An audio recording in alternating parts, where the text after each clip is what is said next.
Heidi Rosen has built a significant network with prestigious and lasting connections in the technology and venture capitalism industry.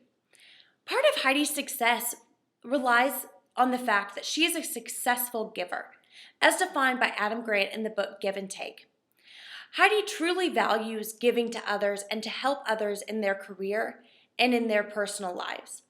However, the venture capitalism industry has demanded more of a matcher style of Heidi, as she has to call in favors to her connections to establish other connections and to help other people. One major strength to Heidi's network is her professionalism. She respects the time of her connections and only establishes mutually beneficial connections.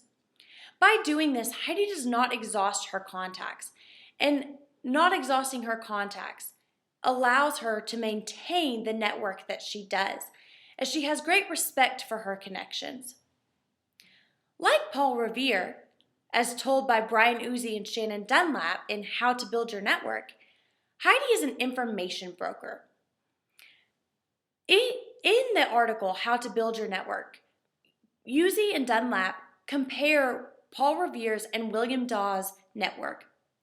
Paul Revere's expands much farther than William Dawes, even though they were doing the same thing, because Paul Revere was an information broker, much like Heidi. Heidi is an information broker, even though she's also at the nuclei of her own network.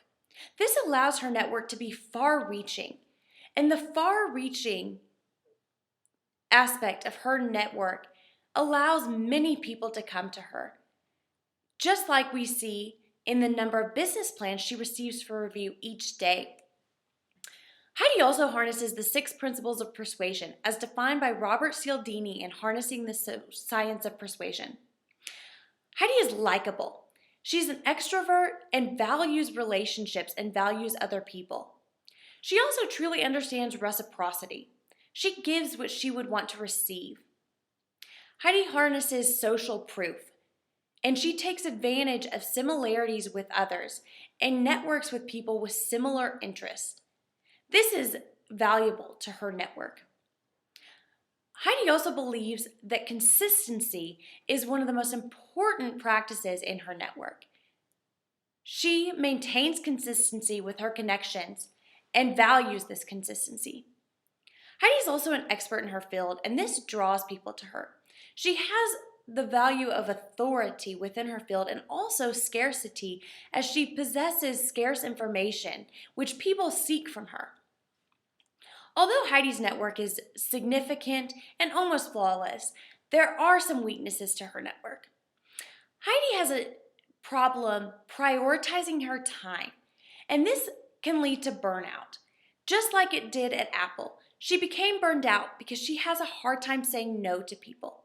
Although the fact that she has a hard time saying no to people continues to expand her network, it also leads to the possibility of a burnout, just like we might see at SoftBank as she continues to become swamped with business plans from other people. This is much like the story from the teacher from Teach for America as told in Give and Take by Adam Grant. She gave and gave to other people, and although it was her passion, she became burned out because she wasn't meeting her own needs. Heidi needs to meet her own needs and while also helping others. She needs to go back to having her dinner parties because, as we know, she valued those dinner parties and they also helped expand her network. She needs to value her prioritization and her time management. Heidi's network is also concentrated within the venture capitalism and technology industries. This does not create a highly diverse network within industries. It cannot be argued that Heidi has a diverse network of people. However, I believe that Heidi could benefit from expanding her network into different industries. As told by Uzi and Dunlap in How to Build Your Network, highly diverse network ties can help you develop a more complete, creative, and unbiased view of issues. When you trade information or skills with people whose experiences differ from your own, you provide one another with unique, exceptionally valuable resources. I believe that Heidi could benefit from stepping out into people who don't have as similar as interests as she does, and into different industries. My advice for Heidi is that she get an assistant. I believe that she could hire people at SoftBank to work under her, to filter through business plans and only put business plans on her desk that are truly worth her time. I think that if Heidi had people working for her, she wouldn't have to say no as often. And as we know, Heidi is not good at saying no, which creates a constraint on her time, as she likes to help people and will read through all of the business plans. I believe that it would help her to not have to see every business plan and only see the ones that are truly worth her time and effort. An automated software system would also help in this regard. A system could filter through and automatically weed out business plans that don't meet strict criteria.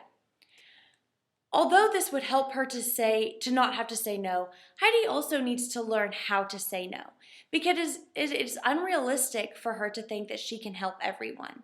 And although it expands her network, some networks are best kept to a manageable size. So I believe that Heidi should take some time to think about what makes her happy and what her priorities should be. I believe that she should take this interest that she has, whether that be in technology or in venture capitalism or in helping her startup companies and sitting on the board, and truly decide where she wants to spend her time and not go beyond the time that she commits to that.